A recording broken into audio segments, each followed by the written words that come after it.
नई दिल्ली 26 सितंबर। मैं दीपक कुलबे, रोजाना दिल्ली न्यूज़ से। केशवपुरम में आप विधायक ने C8 ब्लॉक फव्वारे वाले पार्क में आपका विधायक आपके द्वार कार्यक्रम किया। कार्यक्रम में स्थानीय RW आम आदमी पार्टी के कार्यकर्ताओं और क्षेत्र की जनता ने बढ़ चढ़कर हिस्सा लिया।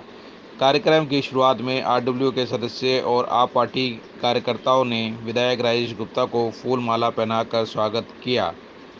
कार्यक्रम में RW से RS चावला, चंदर अरोड़ा, नितिन बैरी, स्वाति गंभीर, भावना गुप्ता और आप पार्टी से डॉक्टर गुगलानी, दिनेश मास्टर जी, उमेश गुप्ता, अमित गुप्ता, नीतू सिंह, रविंदर यादव, प्रदीप कुमार, अनिल धवन और क्षेत्र के लोगों ने कार्यक्रम में भाग लिया और विधायक के सामने अपनी समस्याएं रखी, जिन्हें विधायक ने ध्यान से सुना और जवाब दिए।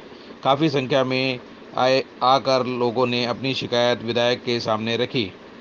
शुरू करेंगे कि आप लोग अपनी बातें रखेंगे। आपकी कोई प्रॉब्लम होगी, एक मैडम का प्रोग्राम जी, मैं इसको ऐसे ही कर दो, जब इतने लोग इधर बैठे हैं तो बात करने में दिक्कत नहीं है। तो ये लोग आ जाए। ये कुर्सियां दे देंगे, बहुत लोग हैं। और चेयरमैन साहब वधवा जी स्वागत करो। तालियों से सरदार रघुवीर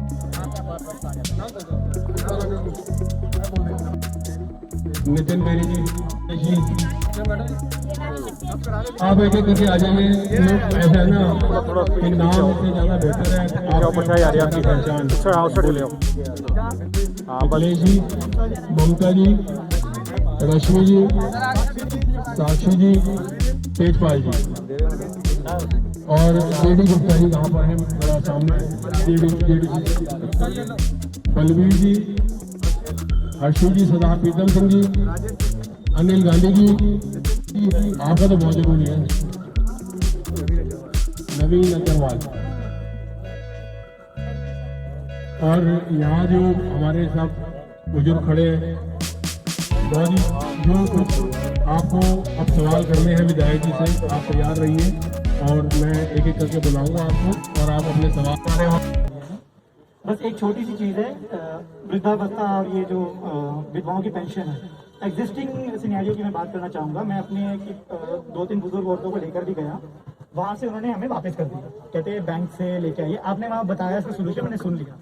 मेरा इस पर एक छोटा सा सुझाव है, जैसे MCD की तर्ज पर वो लोग टैक्स के लिए कैंप्स लगाते हैं, तो हम वहाँ गुलाबी बाग ऑफिस में गए, तो सर क्या ये पॉसिबल है वहाँ से हम 1 या 2 एम्प्लॉयज़ को किसी एक दिन एक कैंप लगा लें और लॉरेंस रोड के जो बुजुर्ग हैं, मेजरली C7 C8 जो भी एरिया के, वो यहीं आके अपनी प्रेजेंस भी दे दें और डॉक्यूमेंट भी जमा कर दें। एक तो वो क्योंकि कई बुजुर्ग ऐसे हैं जो जा भी नहीं सकते। और बैंक का मैं इसलिए आपको बताऊं कि पर्सनली जब उन्होंने बोला हम बैंक गए, तो बैंक के मैनेजर से सीधा बोल दिया कि हमारे पास ऐसा कोई ऑथोराइज सर्कुलर नहीं है, हम क्यों आपकी पेंशन के लिए उनको लिख के देंगे। तो इसका मुझे सोल्यूशन ये लग रहा है कि अगर आप एक कैंप लगा दें तो बुजुर्ग इधर ही आ सकते हैं, अपनी प्रेजेंस बता सकते हैं और उनका लिए भी इजी हो जाएगा, वहाँ भी भीड़ नहीं होगी और यहाँ से भी काम जल्दी होगा। Thank you. क्या हम फ्राइडे मार्केट को VIP एरिया या कहीं पर शिफ्ट नहीं कर सकते? और फ्राइडे मार्केट की वजह से शायद सबको ही लगता होगा यहाँ पे चोरियाँ वोरियाँ बहुत होती हैं, क्योंकि कुछ लोग यहाँ पे सिर्फ घूमने आते हैं, मार्केटिंग करने के लिए नहीं आते, परचेजिंग करने के लिए नहीं आते हैं। तो कुछ लोग यहाँ पे सिर्फ घूमने आते हैं, औरतों पे फप्तियाँ कसने आते हैं, छेड़ने आते हैं और उसके अलावा चोरियाँ करने आते हैं। बहुत सारे लोगों के यहाँ मोबाइल स्नैच हुए हैं, बहुत सारे लोगों के थैले कटे हैं जो शॉप करके लेके जा रही होती हैं औरतें। तो ऐसी ऐसी बहुत सारी समस्याएं हैं जो यहाँ पे होती हैं जस्ट बिकॉज क्योंकि ऐसे घूम घूम के मार्केट लगी हुई है तो पता ही नहीं चलता है।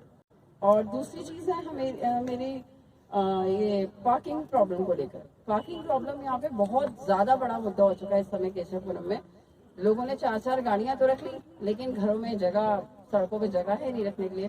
तो चंदर जी ने बहुत बार सजेशंस दी हैं इस चीज़ के लिए, तो उसके लिए प्लीज़ आप कुछ कर पाएँ तो हम लोग बहुत खुश होंगे। केशवपुरम के निवासी शायद, मेरे को लगता है ये लोग सब चाहते होंगे कि पार्किंग की कोई समस्या यहाँ हल की जाए। तीसरी चीज़ है पार्क में गंदगी। ठीक है, आप MCD से नहीं हैं, आप MLA हैं, MCD का रोल है इसके लिए भी। पार्क अगर आप C8 का ये मदरडी वाला पार्क देखें ना, वहाँ पे इतनी ज्यादा गंदगी होती है। वहीं मेरा बुटीक है, कितनी बार पैसे देके मैंने बहुत सारी सफाई करवाई है, लेकिन नहीं, बहुत ही गंदगी है यहाँ पे। मैं आपको ये सजेशन देना चाहती हूँ कि कुछ ऐसा नहीं हो सकता कि वहाँ पे ऐसा कुछ बोर्ड लग जाए कि आप जुर्माना होगा। हाँ, आप सर्वेलेंस में है कैमरे की या कुछ भी, कहीं पे भी अगर ऐसी समस्या है तो आपकी तरफ से ये बोर्ड लग जाए कि आप सर्वेलेंस में हैं और 2000 रुपये जुर्माना होगा आपको, तो शायद लोग थोड़ा डर जाएं, शायद कूड़ा ना फेंकें, और ये समस्या बहुत ज्यादा है। और तीसरी चीज है थेफ्ट। मेरे क्लाइंट की ही चेन खींची गई यहाँ पे, और 3 बजे, दोपहर के 3 बजे वो कैब के लिए जा रहे थे और उनकी चेन खींची गई। वो उसी समय, अभी फ्लाइट थी उनकी 6 बजे की और 3 बजे वो जा रहे थे, तो वहाँ पे उनकी चेन खींची गई। तो एसएचओ साहब ने बोला कि आप रिपोर्ट में ये मत लिखिए आपकी चेन स्नैच हुई है, ये लिखिए कि पर्स में से निकाला गया है। ऐसा क्यों? मतलब वहाँ FIR भी हम अपने हिसाब से नहीं करा सकते। आप प्लीज हाँ, अपने हिसाब से, हमारे साथ जो हम वही कराएंगे।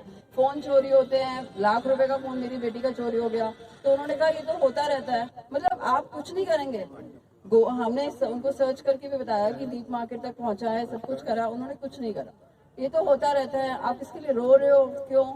लाख रुपए किसी के लिए कुछ होते हैं, मतलब they should understand this thing. और आप उनको ये नहीं कह रहे, ये हौसला नहीं दे रहे कि हम कोशिश करते हैं। आप कह रहे हो तो हो जाता है। Sorry, I am really sorry. आप लोग सब हैं यहाँ पर, RW वाले भी हैं, मैं खुद RW से एसोसिएट हूँ, लेकिन बहुत बुरा लगता है कि जब यहाँ पे सब लीडर बनते हैं, एक मत होकर कुछ नहीं करना चाहते। सबको ये लगता है कि मैं यहाँ पे ये काम कर रहा हूँ और मेरा नाम हो जाए। मतलब इस चीज को लेके मुझे बहुत गिल्टी फील होती है। 46 ईयर्स की मैं हूँ और 46 ईयर्स हो गए मुझे यहाँ रहते हुए, लेकिन आज तक यहाँ पे कोई सभ्य RW नहीं है। तो प्लीज आप अगर उसके लिए इन लोगों को रिलेट कर पाए, इन लोगों को कनेक्ट कर पाए, तो I will be really very very glad. I will be really very very glad. बहुत बुरा लगता है कि यहाँ के लोग जो इतने इतने सालों से रह रहे हैं, जो अलॉटी हैं, सब कुछ है, फिर भी आपस में लड़ते हैं। तो प्लीज अगर आप इसके लिए कुछ कर पाए, इन लोगों को एसोसिएट कर पाए, इन लोगों को एकमत कर पाए, तो बहुत अच्छा रहेगा। Thank you. बिजली के रेट आपने घरों के कम किए हैं और फैक्ट्री वालों के और कमर्शियल के बढ़ा के, उसका क्या बेनिफिट है? उधर से आपने बढ़ा दिया और इधर से आपने कम कर दिया, इसका क्या उचित है? बहुत स्वागत करती हूँ। यश गुप्ता जी हमारे बेटे के बराबर है, बहुत इज्जत देते हैं हमें, बहुत प्यार देते हैं बुजुर्गों को, हर बात सुनते हैं, किसी चीज के लिए आनाकानी नहीं करते। बाकी ये है कि फिर भी हम लोगों की समस्याएं खत्म नहीं होती। थोड़े से पानी के चक्कर में हम लोग बहुत परेशान हैं। 2 साल से हम लोगों का बहुत ज्यादा बिल आ रहा है कि हम लोग उसको चुका नहीं सकते। हमारी हिम्मत नहीं है हम चुका ले, इतना ज्यादा बिल आया। 6000 एक महीने का बहुत ज्यादा है। जब पानी आता है तभी टंकी भरती है, उसके बाद तो हम पानी खोलते नहीं। फिर भी इतना बिल आ गया, 1 लाख से ऊपर बढ़ गया है, जो हम लोग उसको नहीं जमा करा सकते। इसलिए हमें हमारी मदद की जाए। हम लोग गरीब आदमी है या जो भी है, आजकल कोरोना के चक्कर में बच्चों के काम भी बंद हो रहे हैं, इसी वजह से कई चीजें हमारी नहीं जमा हो सकी। बाकी यही हमारी रिक्वेस्ट है, बच्चा हमारी सुनेगा और जरूर मदद करेगा। Thank you. तो दे दाता वीर या सूर, ना तो जन्मे बांध रहे को खोए अपना नूर। और शायद इस बात को चरितार्थ रूप में विधायक के तौर पे नहीं बल्कि जनसेवक के तौर पे हमारे राजेश गुप्ता जी हमारे बीच में पहुंच कर रहे हैं। मैं तहे दिल से, रूह से, आत्मा से इस बात के लिए उनकी प्रशंसा नहीं बल्कि वास्तविकता बयान कर रहा हूं। और समस्याएं, संघर्ष जीवन के साथ स्वाभाविक हैं। मैं हरियाणा में पैदा होने के नाते हरियाणा की राजनीति के कल्चर को और दिल्ली की विधायक की शालीनता के तौर पे जो तुलनात्मक देख रहा हूं, मेरे से रहा नहीं गया। और ये बात बिल्कुल शुरुआती तौर पे कही गई कि सिर्फ समस्याएं नहीं, जो वास्तविकता और आम धरातल पर एक व्यक्तिगत जीवन में एक विधायक के तौर पे आप ऐसा महसूस ही नहीं कर रहे कि आप एक विधायक से बात कर रहे हैं। माता जी कह रही है कि बेटे के समान है, हमें भी लग रहा है कि बिल्कुल भाई हैं, और आमजन को लग रहा है कि हमारे पारिवारिक सदस्य हैं। ये अपने आप में एक बहुत बड़ी बात है। मैं पुनः शिक्षा के क्षेत्र में का नाम पैदा होते ही पूर्वजों ने, परिवार ने राजेश रखा, लेकिन राज को ईश्वरीय भक्ति के तौर पे आज प्रत्यक्ष तौर पे दिखा के हमारे बीच में सेवा करने का काम कर रहे हैं। सर, मैं पुनः आपका बहुत बहुत हार्दिक आभारी हूँ। धन्यवाद। जय हिंद, जय भारत। देखो, समस्या के साथ निदान भी होता है। मैं उनकी तारीफ नहीं कर रही हूँ, क्योंकि तारीफ तो होती ही है, लेकिन तारीफ के साथ सहयोगी जो होते हैं हमें उन तक पहुंचने का मौका ही नहीं देते, क्योंकि उनके सहयोगी हमारी नीतू बेटा बहुत बहुत मतलब जिसे कहते हैं ना, हर धार्मिक संस्था में हर वैसे जब भी बुलाओ ये बिना दौड़े आ जाती है। तो हमारी समस्या तो आप तक पहुंचने का मतलब ही नहीं, हमारी तो पहले मैदान हो जाती है। इसलिए मेरे लिए एक दिन नीतू सिंह के लिए तालियां प्लीज। C6 62 की ये प्रॉब्लम है कि नीचे गली इतनी गंदी है कि आने जाने वालों को तो शायद वॉमिटिंग भी आ जाती है। तो अगर हो सके तो प्लीज वहाँ पर गली बनवा दीजिए, बहुत बहुत मेहरबानी होगी, क्योंकि बहुत गंदी है। बस देने के लिए तैयार है, बट लेकिन कोई एक्शन नहीं है।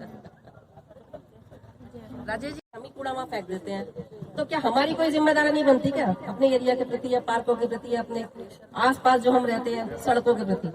सारी गंदगी, सारा जो हम शिकायतें विधायक से करने बैठ जाते हैं, ये करवा दो विधायक हमारे घरों की सफाई भी करने आएंगे क्या? तो ये सारा जिम्मेदारी हमारी भी है कुछ समाज के प्रति। मैं यही कहना चाहती हूँ। आज सुबह मैंने 9 बजे योगेश वर्मा जी को फोन करा, नीचे पार्क की सफाई हो रही थी, वो एक एक पौधे के नीचे जड़ में से सारी गंदगी निकाल के सफाई कर रहे हैं। मैंने रोज सुबह मैं जब उठती हूँ तो सबसे पहले बाहर बैल्कनी में खड़े, आपको तो पता है मेरे घर के बाहर पार्क है, बैल्कनी भी है, मैं वहाँ चाय का कप वहीं लेकर खड़ी होती हूँ सुबह को, और वहाँ मैं पूरा देखती हूँ। तो वो सुबह 9 बजे लोग आ जाते हैं सफाई करने के लिए, मैं रोज देख रही हूँ कैसे एक पौधे के जड़ में सफाई कर रहे हैं। तो मैंने आज सुबह योगेश वर्मा जी को फोन करा, मेरे जैसे आपसे मेरा रिलेशन है, आपसे तो खैर मेरा रिश्ता ही है, लेकिन उनसे भी मेरा अच्छा भाईचारा है। मैंने उनको फोन करा कि मेरा एक सजेशन है आपके लिए, जिस पार्क की आप सफाई इतनी मेहनत से करवा रहे हो, तो यहाँ एक बोर्ड लगवा दो, चारों कोनों में छोटे छोटे बोर्ड लगवा दीजिए कि जो भी यहाँ कूड़ा फेंकेगा 2000 रुपए का जुर्माना है उसका। तो उन्होंने कहा भावना जी 8 दिन के अंदर सारे बोर्ड लग जाएंगे। तो इस समस्या का तो समाधान ही है। और दूसरी बात, हमें खुद भी अवेयर होना पड़ेगा, हर आदमी को समझना पड़ेगा कि मेरी भी कुछ जिम्मेदारी है अपने एरिया के प्रति, अपने घर के आसपास के प्रति। ये मेरी कोई कहते हैं चोरी होती है। हेलो सर, मैं एक से रिक्वेस्ट कर रही हूँ, ये जो पार्क है C8 मदर डेयरी वाला, इतना पानी बढ़ता है, डेंगू फैला हुआ है, इसको थोड़ा खड्डे में पानी, ये पत्थर या मिट्टी लगवा दो प्लीज। हमारा घर बिल्कुल सामने है इनका और हमारा साथ साथ है। और दूसरा, ये टावर नहीं होना चाहिए, बुजुर्ग भी रहते हैं, बच्चे भी रहते हैं। ये मैं आपसे बहुत बहुत रिक्वेस्ट करती हूँ, हमारे आपसे, आप केजरीवाल से बहुत हमारी है, मेहरबानी आपके। भारत माता की इंकलाब। आप सभी C8 के निवासियों को, मेरे बुजुर्गों को, माताओं को, बहनों को, भाइयों को बहुत बहुत नमस्कार। जैसा कि आप लोग जानते ही हैं और आप बहुत सारे लोगों ने कहा भी कि ये तो एक फॉर्मल मीटिंग अब हमने शुरू करी आपका विधायक आपके द्वारा। अदरवाइज भी शायद ही कोई दिन ऐसा जाता है जब मैं केशवपुरम में या आपके इलाकों में नहीं होता। मैं कल भी एक बर्थडे में यहाँ था, परसों भी एक बर्थडे में यहाँ था। कभी दुख में आना होता है, कभी सुख में, कभी भागवत में, कभी चौकी में, कोई ना कोई वजह होती है, या चाहे कोई काम पड़ जाए जो लगातार आपके बीच में आना होता है। थोड़ा सा पर्सनल इंटरेस्ट मेरा केशवपुरम में जरूर रहा है, और उसकी एक बड़े कारण आप में से बहुत लोग जानते हैं। मैं यहीं थी त्यागी पब्लिक स्कूल में पढ़ा हूँ पूरी जिंदगी, यहीं पे ही खेला हूँ, यहीं पे साइकिल से लेके स्कूटी और कार चलानी मैंने इन्हीं रोडों पे सीखी है। बहुत सारे मेरे क्लासमेट्स, सर मैं इसलिए माइक पहले आपको देता हूँ ताकि आप में देख रहा हूँ 3-4 बच्चे ये बैठ लगे खड़े हैं। इधर आप पीछे जाएंगे जो शास्त्री जी का हमारे मकान है, उसके पीछे के आप देखेंगे मकान। मुझे लगता है कि मैं जिंदगी के 10 साल उस और इस पार्क के अंदर क्रिकेट खेलते हुए मेरे निकले हैं। यहीं पे मेरा एक क्लासमेट है ऊपर, विस्की जिसे आप कहते हो, कृपाल सिंह इसका नाम है। ये मेरे क्लासमेट्स हैं सब, ये लड़के यहीं पे सब खेला करते थे मेरे साथ में। और जब मैं बच्चों को देख रहा था तो मुझे लग रहा था कि यार वक्त भाग गया है, जल्दी निकल गया है। ये भी भाग है, लेकिन मैं हमेशा कहता हूँ कि इन बागों के लोग भूल जाते हैं। ज्यादातर लोग उस बाग की बात करने लगते हैं जहाँ ना आप कभी गए, ना मैं कभी गया, ना जाना है ना आना। जैसे शाहीन बाग नहीं गया ना आप कभी कोई, लेकिन सबने उसकी बात करी कि एक शाहीन बाग नाम की जगह है। मैं तो कभी गया नहीं, ना मेरा कोई इंटरेस्ट है जाने का। इन सब बाग को लोग भूल गए। कैंप सिटी में इन पार्कों में सफाई नहीं हो रही है। अभी आंटी जी ने कहा कि डेंगू का सीजन है, गंद मचा हुआ है। लोगों ने कहा घास नहीं साफ हो रही। उसने बहन ने बताया कि गली में निकले तो ऐसा लगता है कि उल्टी आ जाएगी। उस वक्त कोई शाहीन बाग होता है, पता नहीं कहाँ है, क्या है, ना लेना है कि ना देना, तो उसकी बात होती है। जैसे टीवी पे भी अगर आप देखोगे तो तालिबान, अफगानिस्तान, भाई मेरा कोई इंटरेस्ट नहीं है जाने का, ना मेरे बाप दादाओं में 7 पुश्तों में कोई गया है, ना मुझे लगता है आप में से किसी को जाना है। लेकिन कॉन्टिन्यूस आप टीवी पे देखते हो तो आपकी तुलना वहां से कर रही है क्योंकि हम वहां से बहुत अच्छे हैं। अरे भाई हमें क्या लेना देना अफगानिस्तान से, हमारा क्या लेना देना तालिबान से। हम दुनिया की सबसे महानतम संस्कृतियों में से एक है, हमें कोई जरूरत नहीं उनकी बात करने में, जो खुद बर्बाद और आगे बर्बाद ही होती है। उन्होंने करा क्या आज तक, यही सब कुछ करा, वो आगे नहीं कहेंगे, हमें उनसे तुलना करने की कोई जरूरत नहीं। मुझे लगता है कि हिंदुस्तान को अमेरिका और इंग्लैंड से भी तुलना करने की जरूरत नहीं है। जिस किस्म की संस्कृति हमारे पास है, जो हमारे बड़े बूढ़े हमारे सिखाते हैं, हमारे घरों के अंदर जिस तरीके से हमारा लालन पालन होता है, संस्कृति मिलती है, तो 5-5 तरीके के अचार हमारी दादियां, हमारी मम्मियां डालती थी, पापड़ मोरबड़िया घर के अंदर बनती है, आज भी साग हमारे घर के अंदर बन रहे हैं। अमेरिका में थोड़ी बनते हैं, वहां तो बाजार से आते हैं। तो हमें, मुझे लगता नहीं कि इतनी दूर कहीं जाने की जरूरत है। हमारी माँ बाप दादी दादा तक ही जाए तो उसमें ही हमारी संस्कृति बहुत रिच है। हमारे ये बुजुर्ग बैठे हुए ऐसी ऐसी चीजों को ये आपको बता देंगे, घड़ी देखे बिना टाइम बता देते हैं, अंदाजे से बहुत परफेक्ट टाइम बताते हैं कि इतने बज गए भाई, खाने का क्या हुआ। सही कह रहा हूँ ना? तो ये परफेक्शन इन लोगों की जो जिंदगी है, जो तजुर्बा है, इन्होंने बहुत काम करके लिया है, तो हमें जरूरत नहीं है वहां जाने की।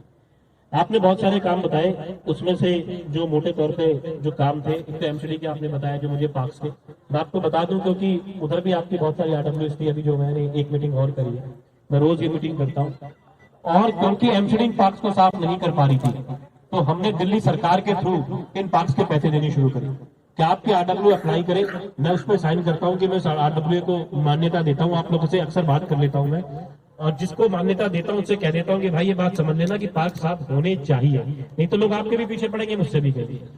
मैंने फाइल साइन करके दी हुई है। उस फाइल को एसओ साहब ने रोका था, रोकने के बाद में मैंने डीडी साहब से बात भी करी थी। अरोड़ा जी सही कह रहे हो ना? चंद्र जी कहाँ गए? वो खड़े हुए हैं, अंकल जी सामने बैठे हैं, पूछ सकते हैं कि इन पार्क को, आंटी जी उसका आपका भी पार्क है, क्योंकि सिर्फ एक पार्क नहीं, मैंने ये कहा कि अगर आप ज्यादा पार्क ले लोगे आपको फायदा होगा। रोज एक माली एक पार्क में जरूरी है काम कर, ये तो चलो बड़ा है, छोटे छोटे जैसे आपको वाला इतना बड़ा नहीं है, तो उस पार्क को वो इकट्ठा करके ले ले। पहले 1,80,000 रुपए एकड़ थे, अब हमने उसके 2.5 लाख रुपए एकड़ सालाना कर दिए हैं। इतने बड़े बड़े पार्क है कि इतना पैसा आ जाएगा कि माली की सफाई की आपको कोई प्रॉब्लम पार्क में होने वाली है। तो इसका सोल्यूशन हमने ये कर दिया, क्योंकि एमसीडी नहीं कर रही थी तो हमने कर दिया।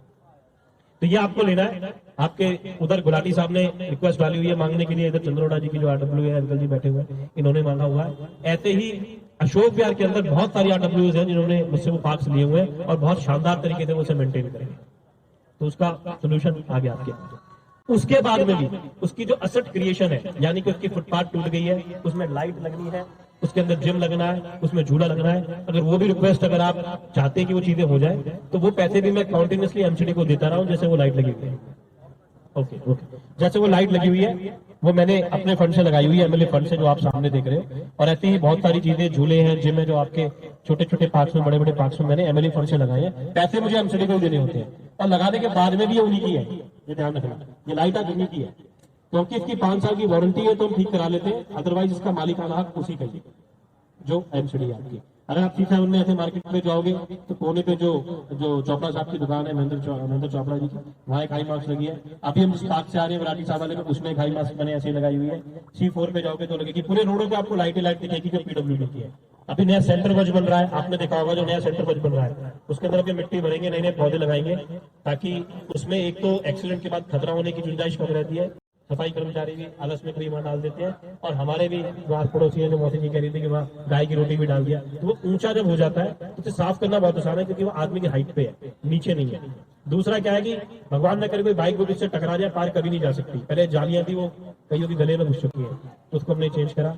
तीसरा, उसमें जो प्लांट्स लगेंगे वो बहुत खूबसूरत है, ग्रीनरी का काम करते हैं। साथ में जो दूसरी साइड से लाइट आ रही होती है गाड़ी की, वो आपकी आंखों में नहीं पड़ेगी, क्योंकि ये हो जाएगी। और आपको देखना हो कैसे होता है तो आप अशोक विहार में जैसे नहर से उतरोगे, मैं ऑलरेडी लगा चुका हूँ उसको 4 साल की, तो आपको दिख जाएगी। और उसमें सबके पीडब्ल्यूडी की एलईडी लाइट्स लगी हुई है, जो पूरे आपके केशवपुरम में है, जो आप देखते हो। तो पार्क्स का मोटे तौर पर मैंने आपको बता दिया कि जो सोल्यूशन मैं कॉन्टिन्यूसली कर रहा हूँ और बहुत अच्छी तरीके से चल रहा है, तो ये इस पर आपका हो जाएगा। दूसरा, फिर से फ्राइडे मार्केट का उधर भी मुद्दा उठा था, मैंने वहां भी बताया, मैं यहाँ भी बता रहा हूँ कि चाय एमसीडी के पास है ही, आपको मालूम है। फिर भी मेरा ये कहना है कि आप लोग आपस में से जरूर अच्छी तरीके से बात कर लें, क्योंकि आप मेरे 4 ये कहते थे बंद कर दो, 4 आगे कहते थे चालू करो, चालू रखो। और ये C1 तक पहुंच चुका है। अगर आप देखो तो शुक्र बाजार को C1 तक सब्जियां बिकती है। बहुत सारी लेडीज माताएं मैंने मुझे आके कहती कि बेटा इसे यहीं रहने दे, क्योंकि हम रिक्शा लगा के सब्जी लेने नहीं जाना चाहते। हालांकि मेरा उसमें कोई रोल नहीं है, एमसीडी के पास है, मैं फिर बता रहा हूँ। लेकिन मैं आपको बता रहा हूँ कि जो आपस में ये कंफ्यूजन है कि भाई जिसको गाड़ी खड़ी करनी है, अभी इन्होंने पीछे बाद में बताया, जेन्युइन प्रॉब्लम है। कई बार बिल्कुल यंग लड़कियां मुझे फोन करती है कि भैया मैं गाड़ी कहाँ खड़ी करूँ, मेरे हाथ में बैग है, उसमें लैपटॉप है, उसमें फोन है, बहुत सारी चीजें। तो जेन्युइन प्रॉब्लम से मुझे लगता है आपने बिल्कुल ठीक कहा कि एक बात को अब हम अपनी मैनिफेस्टो में डलवाने की कोशिश जरूर करेंगे कि पब्लिक क्या चाहती है, क्योंकि हमारा ये सपना रहा है कि जो रेडियो पटरियां लग रही है अपनी आजीविका कमा रहे हैं। हम ये नहीं करें बंद कर दो, क्योंकि वो फिर वो गलत कामों में आ जाएंगे, उसको अपने बच्चों के लिए अगर वो काम नहीं कर पाएगा। लेकिन उसका कन्फाइंड एरिया बनाया जा सकता है कि पर्टिकुलर एक एरिया के अंदर आप इसे बेचो और लोग वहां चले जाए। अब देखो इतना तो हमें करना ही पड़ेगा कि हम अपने घर से स्कूटी पे बैटरी रिक्शा में चले जाए। हम वो कहते हैं कि you want to have your egg and eat it too वाली कहानी नहीं हो सकती। आपको ऐसा करना ही पड़ेगा कि दोनों हाथों में लड्डू नहीं हो सकते। या तो बाजार रख लो घर के पास, नहीं तो ऑनलाइन मंगा ले, या धीरे धीरे होगा। सब्जियां आप कभी मेरे साथ आना, मैं आपको 11:30 बजे दिखाऊंगा। देखो बहुत सारी हकीकतें ऐसी हैं आप सोच नहीं सकते। 11 बजे बहुत लोग सब्जी लेने निकलते हैं क्योंकि उसमें बहुत सस्ती हो जाती है, और उसके बाद 11:30 बजे होटल वाले आ जाते हैं यार। मैंने वहां से नहीं कहा क्योंकि जल्दी भी थी, लेकिन बहुत सारी हकीकतें बहुत सारी ढकी हुई है, सब पे पैसे नहीं है। तो वो जो लोग हैं मुझसे बार बार कहते हैं कि नहीं आप ही मत कराओ, ऑनलाइन सब्जियां तो बहुत दूर की बात है, उनको तो पास बेचारों के पास में ना क्रेडिट कार्ड है। लेकिन मैं आपकी भी प्रॉब्लम को समझ रहा हूँ, इसलिए मैंने कहा कि अगर आप लोग धीरे धीरे कंसेंसस बना लें तो ये सरकार तो वही करेगी जो आप चाहोगे, हमारा उसमें कोई जिद नहीं है। और इसलिए जब टॉवर लग रहा था तो आप लोग आए, मैंने उसी टाइम वहां से फोन करे, मैंने उस वीडियो को जारी करा। आपके यहाँ पर वो उन्होंने लेटर निकाला 2 घंटे बाद कि हम नहीं लगाएंगे, लेकिन वो हटा नहीं रहे। C2 अशोक विहार के अंदर फेज 2 के अंदर वो लगाने आए, उन्होंने बेस बनाया, मैं वहां जाके बैठ गया, उन्होंने इस टॉवर को नहीं लगाया, अभी तक तो लगा नहीं। मैंने कहा अगर तुमने लगाया तो मैं इसको जबरदस्ती पब्लिक के साथ, क्योंकि पब्लिक साथ है, आप लोग कहोगे तो लगेगा, नहीं कहोगे नहीं लगेगा। अगले दिन उन्होंने नया ड्रामा करा, किसी की छत ढूंढ ली, उसकी छत पे लगाने लगे, फिर पब्लिक आ गई। मैं रात को 11:30 बजे फिर वहां पहुंचा, आप वीडियो देख सकते हो, अगर आपके पास नहीं आई हो तो मैं भेज दूंगा। तो फिर 11:30 बजे गया, अब 5 बजे मैं फिर पब्लिक में आ जाता हूँ। तो मेरी कोशिश कॉन्टिन्यूसली रही है कि आप लोगों से मेरा डायलॉग चलता रहे, आप लोगों से बात होती रहे।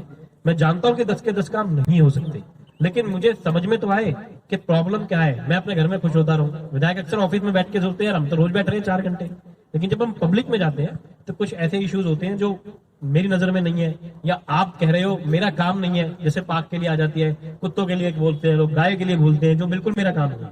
मैं बिल्कुल एक लाइन में बता देता हूँ बार बार कि कुत्ते, बिल्ली, गाय, भैंस, मच्छर, मक्खी, कीड़े मकोड़े, बंदर, मोर, जितने आप ये जानवरों के नाम जानते हो सब एमसीडी के पास है, मेरे पास नहीं है। लेकिन लोग मुझे कहते हैं क्योंकि उनको लगता है भाई जो सामने आया उसको बोलो, वो ठीक है, जो सामने आता है लोग उसी से बोलते हैं। तो हाँ, लेकिन ये मेरे पास में है नहीं है, चीजें इंसानों का है, उसके ऊपर कॉन्टिन्यूसली आपके काम चल रहा है। थेफ्ट का आपने बताया, तो मैंने यहाँ पे बहुत सारे कैमरास लगवाए हैं, और कैमरास पास हो गए हैं जो अब लगने शुरू हो रहे हैं, और जो खराब होते हैं उन्हें भी मैं लगातार ठीक कराता हूँ, जबकि वो रोड पे है। तो रोड पे किसी चीज को चलाना आसान नहीं है, लेकिन फिर भी हम कॉन्टिन्यूसली उनको चला रहे हैं। जो C5 से जो दीवार है कोने की, वो मैंने बनाई, उसको मैंने ऊंचा करा, उसमें मैंने बार्ब्ड वायर लगाई, जबकि वो एमसीडी की थी, मैंने उसको करा, वो दोबारा बार्ब्ड वायर कटी, मैंने दोबारा लगवा दी, अब वो फिर वहां पे दीवार गिर गई, हाँ वो फिर गिर गई, जबकि वो लोगों ने गिराई है, जिसने भी गिराई, लेकिन वो एमसीडी के पास है। ऐसे ही ये वाली दीवार है जो मेट्रो के साथ में चलती है, कभी ना बने तो आप चुनाव का वेट करना, हर बार वो बना देते हैं। चुनाव तो कहते हैं हमारे पास नहीं है, लेकिन फिर बाद में बनाते ही है ना। मेरे पास है तो मैं क्यों टाइम लगाऊंगा, मेरे पास पीडब्ल्यूडी में कोई प्रॉब्लम नहीं है। अब आज काम बताओगे मैं 2 दिन में 1 दिन में से करा ही देता हूँ। जब इतनी लाइट लग सकती है, इतने काम हो सकते हैं, तो उसमें तो मेरा कुछ जाए नहीं। ऐसे ही उस थेफ्ट के लिए चाहे वो कैमरे हो, चाहे जैसे मैंने बताया वो बार्ब्ड वायर हो, चाहे पुलिस का बूथ मैंने वहां पे बनाया था। अब पुलिस हमारे पास है नहीं, वो सुनती नहीं, जैसे आपने बताया, वो तो एलजी के पास में। पहले इनके चेयरमैन विधायक होते थे, मेरे पास 3 थाने हैं, उनका चेयरमैन मैं था। लेकिन अब एक ही पार्टी के 67 विधायक आ गए, तो उन्होंने चेयरमैन विधायकों को हटा के सांसद को बनाया। अब अनफॉर्चुनेटली सांसद पे इतना टाइम नहीं होता भाई, इतनी 10 विधानसभा है, प्लस वो मंत्री भी थे, तो इतना कहाँ टाइम है कि वो बात हो। अदरवाइज हमने, अगर आपको याद हो, जब सुबुद्धि जी यहाँ पर SHO थे, तो मैंने कॉन्टिन्यूसली आपके बीच में मीटिंग कराई है उनकी, याद होगा आप लोगों को। यहीं पे बीच में बुला लेता था, आप लोगों अभी बुला लेता, तो यहाँ बैठ के बात होती थी, उन चीजों पे हमने काम करा। हमने पीछे का गेट बंद कर दिया कि रात को 11 बजे बंद, रात को 11 बंद होगा, सुबह 5 बजे खुलेगा। याद होगा आपको जो C6 की तरफ का गेट, C5 वाला लास्ट गेट है। तो हमने कॉन्टिन्यूसली जो पब्लिक की डिमांड आई है उस पर काम करें। लेकिन अब ये जो चीजें आपस में उलझन की होती है, लेकिन मैं फिर बार बार कह रहा हूँ, जब आप लोगों का साथ होगा तो उन चीज़ों पे बहुत सारे काम हो जाएंगे। एक जो पेंशन का है, जो मैंने वहाँ पे भी बताया कि जो विडो पेंशन है, 3 पेंशन है, एक विडो पेंशन है, एक हैंडीकैप पेंशन है और एक सीनियर सिटीजन पेंशन है। ये जो 2 पेंशन है, सीनियर विडो और हैंडीकैप, इसमें कोई इशू नहीं है, आप जब मर्जी लगवा लो। अब कल आओगे, हम कल अप्लाई कर देंगे। जो सीनियर सिटीजन पेंशन है उसमें कैपिंग होती है, वो कॉन्टिन्यूसली हमको रोकते हैं उसके लिए कि क्योंकि उनका कहना है कि आप ज्यादा लगातार लगा नहीं सकते, तो उसमें वो रोकते हैं। तो 100, 150, 200 ऐसी ही परमिट होती है। हमने एक बार 1000 भी लगाई है, लेकिन उसके अंदर हमको शर्त माननी पड़ी उनकी अधिकारियों की कि कोई भी लगा सकता है। मतलब पेंशन के पैसे चाहे दिल्ली सरकार देगी, लेकिन चाहे काउंसिल अप्लाई कर दे, चाहे सांसद कर दे, हमने मान ली, चलो पेंशन तो मिल रही है ना। और हमारी पेंशन आपने देखा है कि किसी को कोई कार्ड नहीं देते कि आओ साइन करो, फोटो खिंचाओ, हमारी अपने आप अकाउंट्स में आती है। तो जो सीनियर सिटीजन पेंशन है वो जब भी आएगी, अगर वो 1000 भी आएगी तो ऊँट के मुंह में जीरा है। प्रॉब्लम ये है। वीडियो लाइक करें, चैनल सब्सक्राइब करें और नोटिफिकेशन बेल को भी दबाएं ताकि लोड किया हर वीडियो आप तक पहुंचे। धन्यवाद।